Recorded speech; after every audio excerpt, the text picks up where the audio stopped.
Uma alegria estar aqui, meus irmãos, minhas irmãs. Não é a primeira vez, mas cada vez que a gente vem aqui, fica mais animado, entusiasmado, vendo os atos de Deus entre vocês. Deus é fiel em todas as suas promessas. E nesta noite nós queremos, começo de noite, chamar a sua atenção para o texto bíblico, que encontra-se em Gênesis capítulo 16.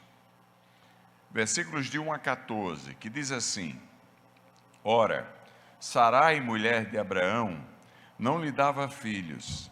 Tendo, porém, uma serva egípcia por nome Agar, disse Sarai a Abraão: Eis que o Senhor me tem impedido de dar à luz filhos. Toma, pois, a minha serva, e assim me edificarei com filhos por meio dela. E Abraão anuiu ao conselho de Sarai.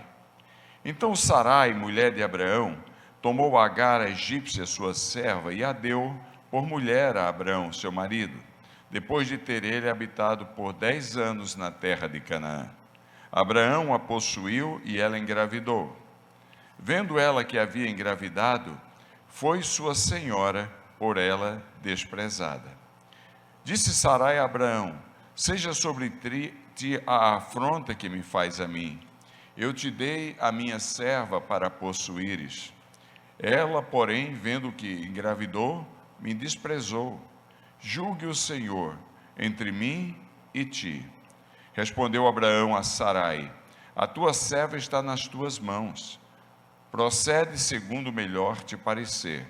Sarai humilhou-a, e ela fugiu de sua presença. Tendo-a achado o anjo do Senhor, junto a uma fonte de água no deserto, junto à fonte no caminho de Sur, lhe disse: Agar, serva de Sarai, de onde vem, para onde vais?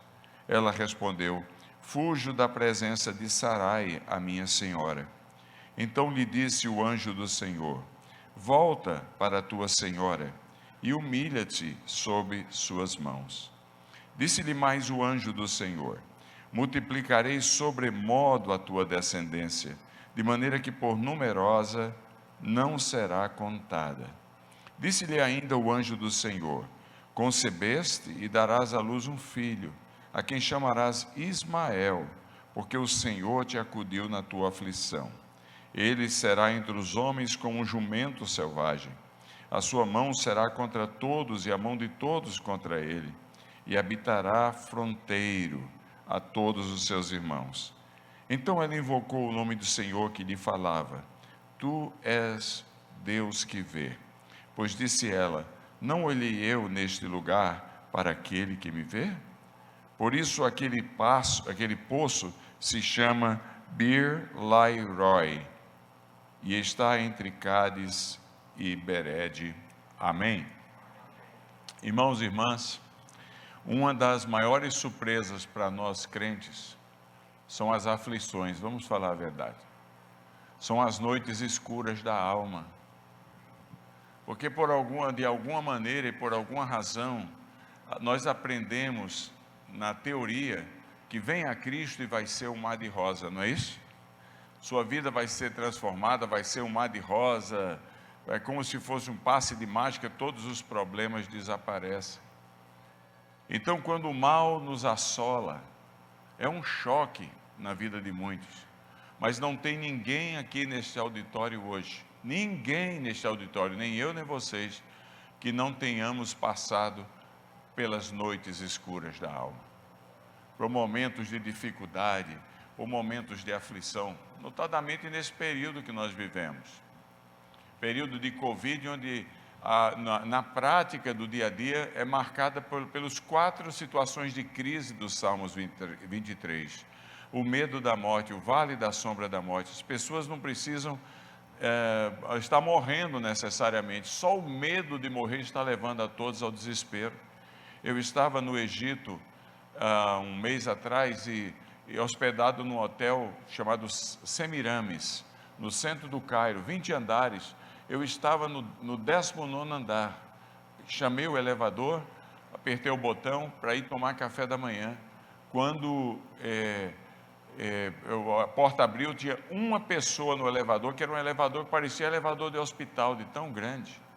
E quando eu fui entrando, ele falou: desculpe, amigo, está lotado.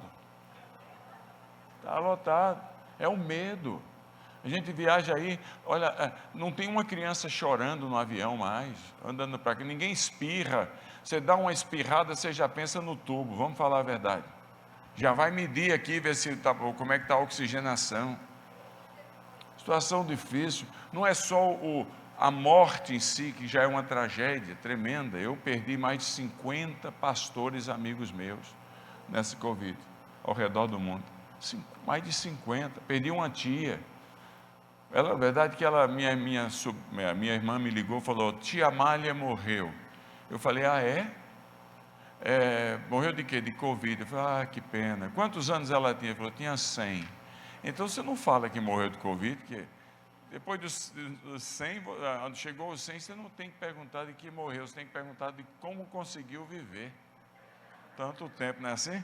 Eu vi uma mulher na televisão, 108 anos sendo entrevistada, o repórter chegou para ela e fez: senhora, qual é o segredo de viver 108 anos? Ela olhou e falou: não morrer. Mas é muita tristeza. Já estava com o Pascoal, meu amigo aí, pastor Pascoal Piragini, fui lá orar com ele, visitar, porque é um irmão mais chegado, é um amigo mais chegado que irmão. E a gente começa a conversar, meus olhos enchem de lágrimas, deles também, pela perda da Cleusa. Aqui deve ter alguém aqui que perdeu alguém próximo, que sente a dor da morte. Nós não estamos isentos a estas coisas. A noite escura da alma nesta área é no medo da morte, e na morte em si é tremenda. O Salmo 23, ele fala do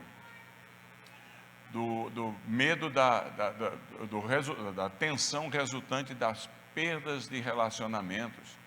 Diz que ele prepara uma mesa na presença dos adversários. Durante esse período de Covid, as famílias cristãs já não estavam caminhando muito bem. A tensão aumentou tanto que o aumento percentual no número de divórcios foi 35% em 2 anos. Você já imaginou? Se já era difícil, pastor Domingos, para muitos ficar em casa só da hora chega do trabalho até o outro dia de manhã, imagina ficar 24 horas. A verdade nua e crua revelou-se. Uma situação, relacionamentos complicados, tensos, tanto com os outros quanto consigo mesmo. Então, num período deste, a noite escura da alma vem, e ninguém se relaciona mal com quem você não conhece, senão você é um louco. De vez em quando eu vejo indivíduos falando assim: eu não gosto dessa pessoa. Eu falei: mas você conhece? Não. Eu falei: então o doido é você. Porque como é que você não gosta de alguém que você não conhece? Relacionamento tenso é normalmente entre pessoas que chegou um tempo que eram conhecidas e gostavam uma da outra.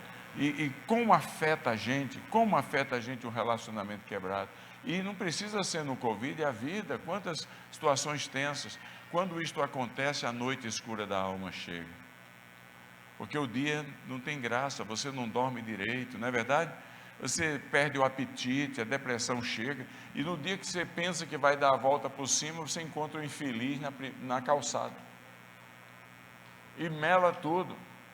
E até que uma mesa seja preparada na presença do adversário, com comida, com coisa, que é assim que no Oriente Médio se acertam os relacionamentos, até que os relacionamentos sejam reatados, a tensão é grande, é uma noite escura da alma.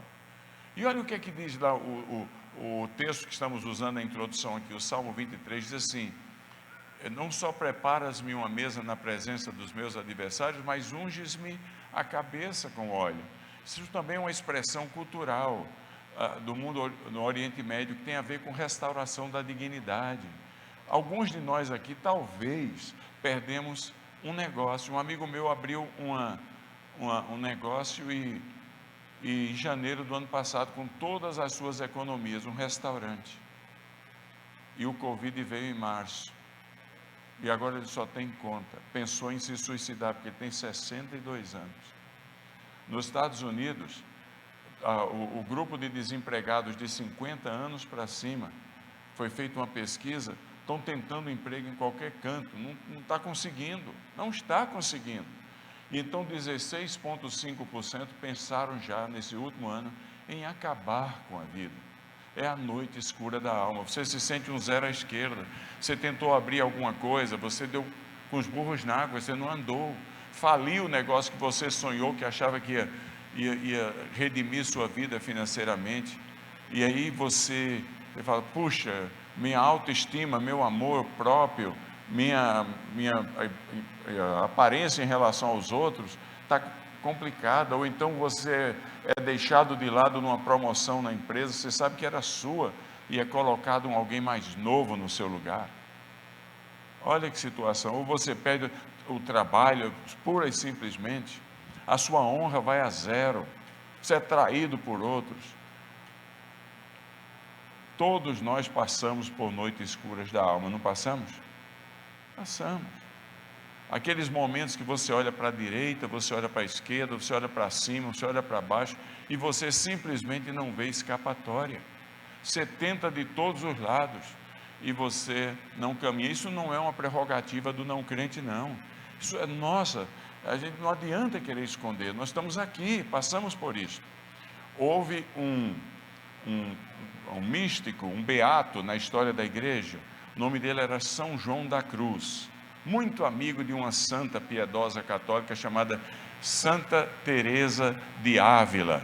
Eles viveram na época de 1614, 1615, por ali, aquela época, lá na cidade de Ávila. Muito bonita a cidade, no norte da Espanha. Eu já fui lá, é maravilhosa, totalmente murada, tem uma muralha linda. A Santa Teresa d'Ávila fundou aquela ordem Carmelitas dos Pés Descalços, voto de pobreza. E o São João da Cruz era um beato, piedoso. E a igreja naqueles dias não estava lá muito interessada em piedade, estava interessada em patrimônio, em dinheiro. E o resultado é que ambos foram colocados na cadeia. Ela fez a opção de descartar indivíduos que representavam a chance de uma vida mais santa, mais pura, mais simples na vida da igreja, e puseram o São João da Cruz na cadeia. E foi na cadeia, quando ele se sentiu traído pela igreja que ele amava, pelo povo que ele amava, que ele escreveu um livro, A Noite Escura da Alma. Porque as durezas vêm de fontes que a gente menos esperava que viriam. Então todos nós passamos por essa luta. E no exército de Deus a gente tem que aprender como reagimos quando essas situações nos assolam. Eu já perdi 9 irmãos, perdi meu pai, perdi minha mãe, já tive câncer, já tive Covid, já tive amnésia, muita noite escura da alma na minha vida, muita noite escura. E nós temos que aprender a reagir a essas situações. O texto de hoje nos fala de uma mulher que estava vivendo um período tremendamente atribulado na vida dela. O nome dela era Agar, uma serva, um objeto possuído e propriedade da sua senhora. Era assim que era naqueles dias. A mulher mandava e ela fazia. Era uma escrava, por nome de Agar, uma egípcia, que era escrava de Sarai, que veio a se chamar Sara depois, a esposa de Abraão. E ela não podia, a Sara não podia ter filhos. E então ela disse para Abraão: eu vou quebrar esse galho aqui, eu vou lhe deixar você dormir, ter sexo com com Agar, e o menino que nascer vai ser meu, não é dela, porque já que ela era uma propriedade, como seria um móvel na casa, um carro, alguma coisa, então não pertence a ela, a criança pertence a mim. Olha que situação tremenda. E Agar engravidou e teve um filho, chamou-se Ismael. E quando Agar viu-se grávida e a chefa dela estéril, a atitude dela mudou em relação à sua senhora, e um conflito relacional foi terrível ali, ao ponto de que se tornou insuportável.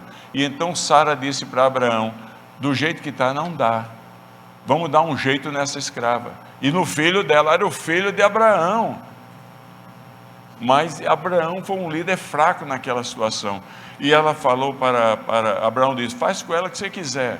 Consequência, ela botou Agar para fora de casa. Se você ler o capítulo 21, é dramático. porque no meio do deserto, estava lá ela vendo o filho, e não tinha mais água, acabou a água, mandaram ela embora com um odre, 16 litros de água, mas uma hora acaba, e ela acabou a água, e ela deixou o menino distante dela, para não vê-lo morrer. Você é mãe, você que está aqui, olha que noite escura da alma terrível, que coisa complicada, que situação, zero à esquerda, não tem o que fazer. Há momentos na vida da gente de impotência, e aí quando eles vêm, o que é que fazemos? Como é que nós reagimos a isso? No meio da dor, no meio da dificuldade, Agar e eu, e você, precisávamos aprender algumas coisas. O que é que ela precisava aprender? O que é que nós podemos aprender hoje para ajudar a gente diante das situações inesperadas que fazem nos sofrer tanto? Primeira coisa, observe o verso 13. No verso 13, no meio da dor, Deus diz assim, versículo 13, diz assim, o diálogo diz o seguinte: então ela invocou o nome do Senhor que lhe falava, tu és o Deus que vê, pois disse ela, não olhei eu neste lugar para aquele que me vê? Então a primeira lição que ela nos ensina, que faz bem para a gente, é que os olhos de Deus estão a nos ver, mas nós precisamos reconhecê-lo como presente na situação. Deus nunca desampara ninguém. Deus é Pai, Deus é amor, Deus é cuidadoso, Ele é consolador, Ele não, simplesmente não desampara. Eu fico pensando às vezes na beleza daquele texto de Isaías capítulo 6.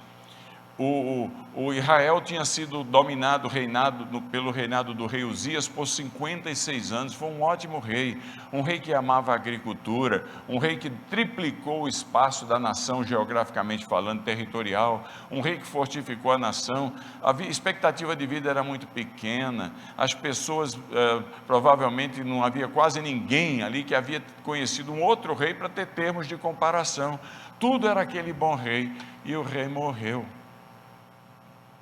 E o desespero tomou conta, a noite escura da alma atacou a nação como um todo.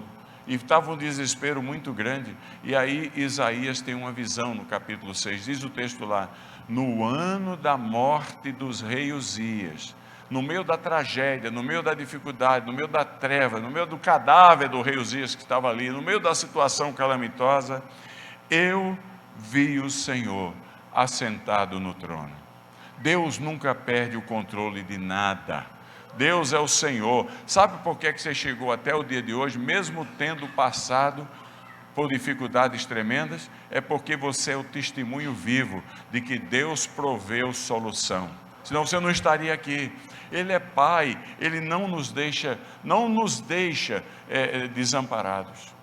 Então, Agar, meu filho, olha, presta atenção, é o anjo do Senhor, o A maiúsculo, é Jesus dizendo para ela, eu sou o Deus que estou presente, eu sou o Deus que nunca lhe abandona. Em Isaías 6, Isaías, quando viu a grandeza desse Deus que está presente, que não o desampararia a nação, ele diz assim, ai de mim, porque sou um homem de lábios impuros e habito no meio de impuros lábios, e os meus olhos viram o Senhor, o Deus dos exércitos. Ai de mim! Ele tentou jogar aquela atitude de comiseração. Ai de mim! E Deus manda um querubim saindo do altar para tocar nos lábios dele com a brasa e disse, você não é mais o desgraçado, você tem um pai.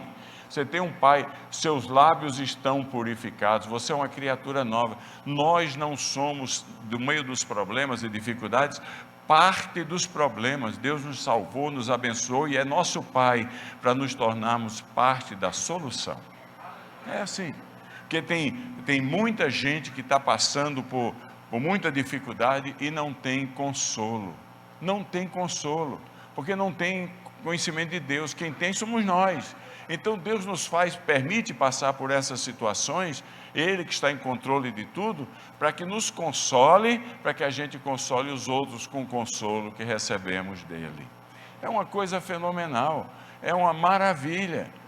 Ano passado, quando eu tive uma série de doenças, começando com amnésia, depois teve câncer, retiraram a minha próstata, depois tive Covid, uma situação, parecia que não parava o ano. Foi o melhor ano da minha vida, porque nunca tive tanta oportunidade de testemunhar a gente com medo, a gente sem saber, perguntava, como é que você consegue fazer uma caminhada na rua, carregando uma bolsa cheia de xixi?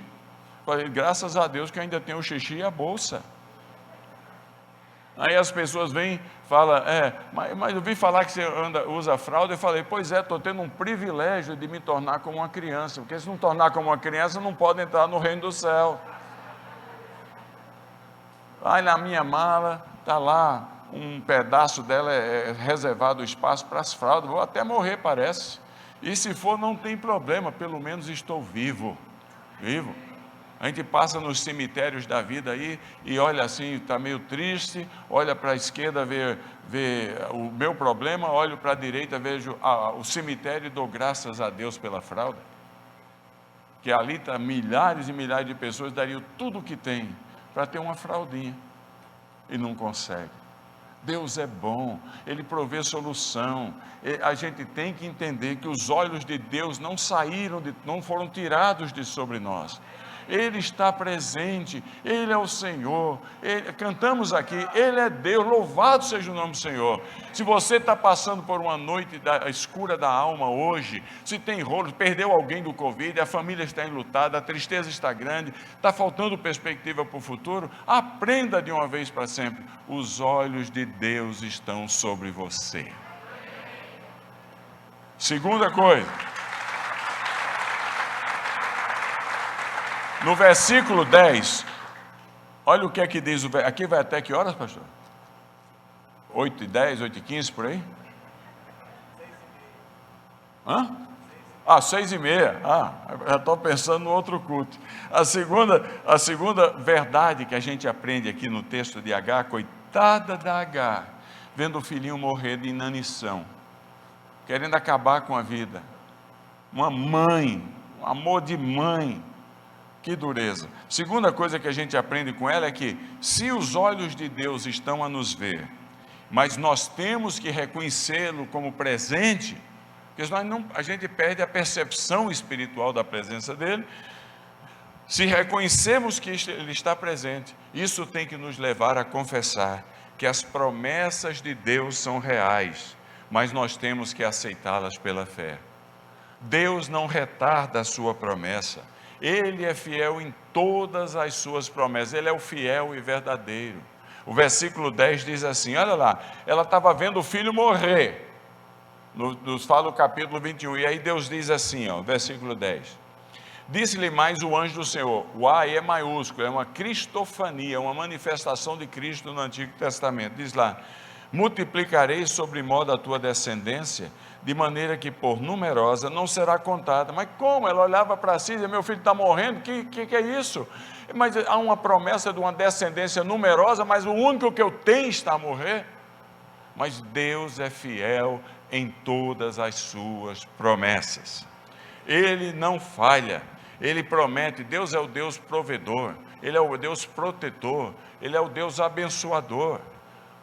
Ele diz assim, nem Salomão, em toda a sua glória, foi capaz de fazer algo tão belo como um lírio do campo. Muito mais Deus cuidará de nós, não vai faltar nada para cada um de nós, a promessa é do Senhor. Eu lembro que um dia Deus me chamou para o ministério, e eu sou de uma família muito grande, eram 22 irmãos e irmãs, e meu pai tinha um salário muito bom, meu pai era um touro, 22 filhos, e da minha mãe foram só 15, os 7 outros foram de outras esposas que morreram. Ele casou com minha mãe 40 anos mais velho do que ela, ele tinha 63 e ela 23, o que é que você acha? Pois bem, eu nasci quando ele tinha 76 anos, era muito feijão verde, era muito carne de jabá, era muito rapadura, lá no interior do Nordeste. Mas a mamãe, coitada da minha mãe, ela foi entregue para o meu pai, porque antigamente você no interior do Nordeste, você não decidia, a mulher não decidia, era entre o noivo, quem queria casar, e o pai da noiva. Mas meu pai tinha um bom emprego, era coletor federal, cuidava de todo mundo. E era aposentado pelo IPAS, Instituto de Previdência dos Servidores do Estado. E o que aconteceu é que ele morreu e o IPAS virou INSS. Nessa virada, erraram, não tinha computador, era tudo na escrita, erraram as fichas do meu pai e a minha querida mãe passou 17 anos vivendo com um salário mínimo.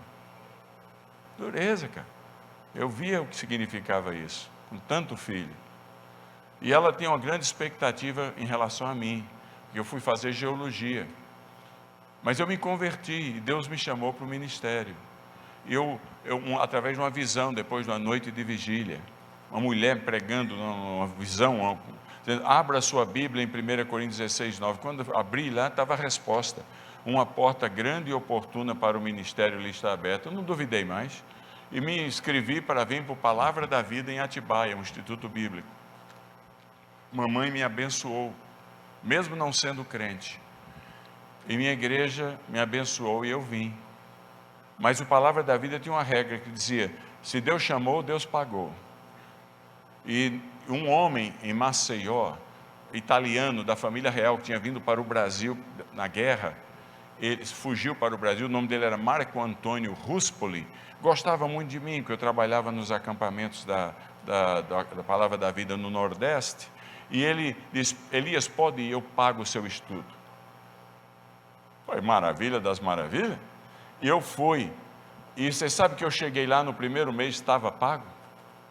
O meu primeiro mês eu falei, mas Deus é bom demais. Só que no segundo, terceiro e quarto mês não veio nada. E a minha dívida, digamos, eu vou inventar um número, hoje seria talvez 5 mil reais. Naquela época era cruzeiro. Veio ele para dizer que não ia me dar mais, porque ele tinha uma fábrica que fabricava as coberturas dos bancos para a Volkswagen, investiu tudo num produto e foi à falência. Eu falei, não tem problema. Mas ficou aquela coisa aí, no terceiro mês sem pagar, vem o diretor, o pastor Batista, Renato Cobra Castro, e o tesoureiro falou, Elias, aqui Deus chamou, Deus pagou. Você está devendo 3 meses. Você tem dinheiro para pagar? Eu falei, não tenho um tostão. Eu falei, então amanhã você vai embora. E nós vamos comprar uma passagem e mandamos você de volta para a casa da sua família. Agora pensa, como é que eu ia chegar em casa? Noite escura da alma. Eu saí, eu quebrei a expectativa de ser arrimo da minha família, porque eu disse que Deus tinha me chamado. Está sentindo o drama? Foi uma noite horrível, literalmente uma noite sem dormir, envergonhado, triste, não vendo alternativa, só chorando e clamando. No outro dia, a Kombi saía às 10 horas todos os dias para buscar as cartas em Atibaia e também para levar com mantimentos, etc., e levar gente lá e trazer de lá. E eu estava pronto para embarcar, me despedindo de todo mundo, 120 alunos, eu envergonhado na presença deles. E os mesmos 2 se aproximaram de mim, precisamos falar com você. Eu falei, pô, não é possível. Já fui envergonhado ontem, agora de novo, mas tem que ir. Fui lá no escritório deles, ele falou, Elias, você conhece alguém nos Estados Unidos? Isso em 1978, eu falei, conheço nada, eu não sei falar nada, se alguém falar tem, que eu vou perguntar o que é que está dizendo? Eu não sei de nada. Ele falou, por quê? Ele falou, porque ontem, depois que nós conversamos com você, a Kombi foi buscar as cartas e naquela época você autorizava na escola eles abrirem as cartas. Eu não tinha muito segredo. Hoje dá cadeia, mas naquela época não tinha problema. E veio uma carta dos Estados Unidos para você. Você tem certeza que não conhece ninguém? Eu falei, não conheço ninguém, mas que carta é essa? Ele falou, veio de uma escola chamada Pan American Presbyterian School no Texas. Você nunca ouviu falar? Eu falei, não sei de nada, não conheço ninguém. Ele falou, nós já checamos aqui, parece que é uma escola de interna, fica meninas internas lá, e eles têm a vida comunitária ali. Eu falei, e aí, o que é que tem a ver comigo? Ele falou, mandaram um cheque para você, e veio o seu nome no cheque. Eu falei, não me diga. Aí eu comecei a ficar interessado. Aí eu falei, mas e aí? Ele falou, nós fizemos a conversão do dólar para o cruzeiro, você deve, naquele número, eu não me lembro o número, aquele que eu falei, 5 mil reais, e a conversão deu R$ 5.000. Nem um centavo a mais, nem um centavo a menos. Porque Deus é o Deus que provê. Ele provê. Eu precisava passar por aquilo para poder ser consolado, para poder consolar os outros. Deus não falha nas suas promessas. Já estou velho e passado em dias, e nunca vi o justo, a sua descendência, mendigar o pão. Agora, Ele promete a proteção sobre nós, nesse mundo de insegurança, que a gente mete fio elétrico para todo canto. Lembra, 100 cairão ao seu lado, 1.000 cairão ao seu lado à direita, 10.000 à sua esquerda, mas nós não seremos abalados. O Senhor é o Senhor. Agar precisava aprender isso e nós precisamos aprender. Eu fico impressionado com aquele texto de Salmo 27:10. No meio das tensões da família, no meio das tensões dos relacionamentos, no meio do desamparo, no meio de ser deixado de lado, às vezes a gente é posto para fora de um grupo, não é? A gente se sente um peixe fora d'água, as pessoas nos desprezam, bullying em relação a nós, nos tratam com desonra e desconsideração. Salmo 27 diz: ainda que o meu pai e a minha mãe me abandonem, o Senhor cuidará de mim, louvado seja o nome do Senhor. Agar precisava entender que Deus é fiel em todas as suas promessas. Agar, você está vendo um filho aí, está longe? Eu prometo a você uma descendência. E hoje são 350 milhões os descendentes de Agar, são os árabes. 350 milhões. Porque Deus cumpriu sua promessa. Qual foi a terceira lição que ela precisava aprender? Porque quando a gente aprende que os olhos de Deus estão sobre nós quando nós estamos em crise, quando a gente aprende que o Senhor é fiel nas promessas, mas nós temos que aceitar as promessas pela fé.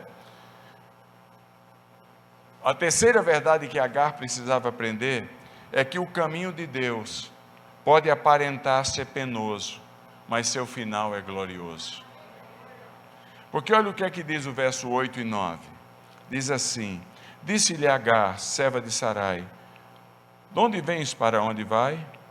Respondeu: fujo da presença de Sarai, minha senhora. Então lhe disse o anjo do Senhor: volta para tua senhora e humilha-te sob suas mãos. Que coisa penosa! O cristianismo é a religião da contracultura. Quem pede para andar uma milha, você vai duas. Quem persegue você, você ora por ele. Quem lhe trata com desonra, você tem que amar, porque senão o coração da gente fica maculado. Olha a situação que é dada para Agar nesse texto em particular. Volta para quem estava lhe humilhando. O caminho da fé não é um caminho fácil, é nadar contra a correnteza. Jesus não chamou a gente para sombra e água fresca. Jesus chamou a gente para aflição. Ele diz: no mundo tereis aflições, mas ele prometeu uma coisa, ele é fiel: tende bom ânimo, porque eu venci o mundo e nós vamos ser vencedores. O caminho das promessas de Deus, do caminho de Deus é penoso, não é fácil. Você nadar contra a correnteza, você lutar para manter sua integridade quando todo mundo é corrupto, você olhar para quem lhe machuca e você continuar forçando, tentando, batalhando para manter um relacionamento saudável, não é fácil, mas o final é glorioso. Agar, se você permanecer fiel aí, Agar, você vai ver uma descendência gigantesca. A vida é uma luta sem quartel. Eu estava lá no Egito, um indivíduo chegou para mim e falou, numa noite escura da alma tremenda, ele falou para mim, ele veio contar o testemunho dele. Ele era um empresário salafita, muçulmano praticante, casado, e a esposa engravidou de 2 filhos, e ele começou a ficar insatisfeito com o Islã. Ambos, ele e a mulher, vieram do Islã praticante, o islâmico vivo, dinâmico, mas ele não encontrava respostas. 126 perguntas ele colocou no escritório dele, buscando resposta, não encontrou nos sites islâmicos, foi terminar achar as respostas que ele pretendia no site cristão. E a esposa notou que ele estava muito muito interessado em cristianismo, e falou para a família dele. O irmão mais velho dele veio e o pôs no canto da parede, falou: você está abandonando o Islã? E ele, por medo, negou Jesus. Mas antes dele negar Jesus, o irmão pegou um cigarro aceso e queimou o rosto dele. Tem marca até hoje. E ele dizia: não estou. Ele falou: então, como prova de que você não está, assine um documento passando todos os seus bens para as crianças que vão nascer. Ele passou tudo, um documento para as crianças que vão nascer, todas as empresas dele. Ele tinha empresa no Egito e em Dubai. Mas ficou insatisfeito. Aí ele foi, a esposa estava para ter neném, mas ele teve uma urgência em Dubai. Ele foi para Dubai e ficou lá um mês. Nesse período que ele ficou em Dubai, nasceram os filhos dele. E a esposa foi para a casa dos pais dela e mandou um recado para ele: nunca mais volto para você. E ele sofreu ameaças de morte. Então, quando ele voltou para o Egito, ele já não tinha as propriedades que haviam sido passadas para os filhos. E agora estava com risco de morte, e a esposa abandonou.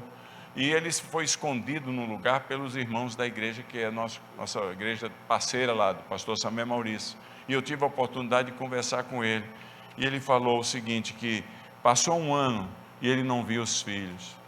E aí ele chorou, orava, uma noite escura da alma terrível, e ele pediu a Deus: Deus, me dá a graça de pelo menos, agora crente, me dá a graça de pelo menos eu ver meus filhos. E quando ele estava dando o testemunho, ele falou: essa semana eu vi meus filhos. Eu perguntei: mas como foi? Ele falou: alguém mandou uma foto deles para mim, no braço do meu irmão que casou com a minha esposa. Noite escura da alma, foi tudo montado para tirar tudo dele, por causa do Evangelho. E aí eu perguntei: e você como está se sentindo agora? Ele falou: melhor do que nunca, porque agora eu tenho uma verdadeira família, a família da fé. Olha que coisa fenomenal, que coisa fenomenal. O caminho é penoso, mas o final é glorioso. Vamos repetir isso aí? O caminho é, mas o final. Para terminar aqui, um médico do Afeganistão foi visitado e esse povo é tudo real, eu não estou inventando nada. Foi visitado por um membro do Talibã em Cabul, 4 anos atrás. E o membro do Talibã falou para ele: eu quero casar com a sua filha. Ele tinha uma filha de 12 anos. Ele falou: mas ela é muito nova, espera uns anos, ela tem que estudar, tem que crescer. Ele falou: eu volto aqui amanhã, se você não me entregar a sua filha, ela será minha do mesmo jeito e sua vida está terminada. E aquele médico famoso em Cabul entrou num pânico, num desespero, e naquela noite, Jesus aparece para ele, um vulto luminoso. E ele perguntou, a voz naquela luz dizia assim: pegue o que você puder e sua família e saia de Cabul, e eu vou levar você a um lugar de segurança. Ele pegou um pouco de dinheiro que tinha, algumas roupas, saiu com a família naquela noite e conseguiu um barco para cruzar o Mediterrâneo e chegar nas ilhas gregas. Neste espaço de tempo, em Finlândia, em Helsinki, um membro da nossa rede, pastor da maior igreja do país, que é a Igreja Pentecostal Central de Helsinki, sentiu um desejo de investir demais, estava chegando refugiado demais na Finlândia, e eles venderam, até a casa pastoral foi vendida para cuidar dos refugiados. Mas um grupo de pessoas da igreja, a igreja muito intelectualizada, psicólogos, psiquiatras, assistentes sociais, falou: por que não ir para a Grécia e ajudar na triagem, na ajuda a quem está chegando? Pastor, a igreja abençoa e autoriza? Pode ir. E eles montaram uma clínica e uma tenda de bem-vindo amarelona, porque lá no Cabul, quando o médico perguntou quem é, aquela pessoa que falou com ele falou: você saberá quem eu sou, porque onde eu vou lhe levar, guarde essas palavras, você vai ver: eu tive fome, me deste de comer, tive sede, me deste de beber, estava nu e me vestiste. Ele anotou, aquele médico anotou aquelas palavras, e nesse espaço a igreja montou a clínica na ilha grega de chegada, que até hoje chegam os refugiados. Eu tenho uma foto, é uma tenda amarela, onde os profissionais ficam ali. A marinha grega resgatou a família no barquinho e trouxe para aquela ilha. Quando eles descem, preenchem os papéis e entram na ilha, a primeira coisa que ele viu foi a tenda da igreja. E na tenda da igreja estava escrito em letras garrafais, naquela tenda amarela: tive fome e me deste de comer, tive sede e me deste de beber, estava nu e me vestistes, Jesus Cristo. Eu tenho as fotos do batismo daquele médico e do batismo da família dele na Igreja Pentecostal Central de Helsinki e mais 300 outros afeganistãos. Você não imagina que coisa maravilhosa. O caminho é penoso, mas o final é glorioso. Então não negue os pontos, não abra mão, não desanime. O Senhor consegue ver o que você não vê, e os olhos deles estão sobre você. Meu amigo, minha irmã, meu irmão, qualquer que seja a situação que lhe abala hoje, nesse período de Covid, venha a Cristo agora. O filho que nasceu de Agar recebeu o nome Ismael, que quer dizer Deus me ouve. Venha a Cristo agora, porque os ouvidos de Cristo não estão fechados à oração que se faz neste lugar. Vinde a mim, os que estão cansados e sobrecarregados nas noites da escuridão da alma, e eu vos aliviarei. Que Deus nos abençoe. Amém.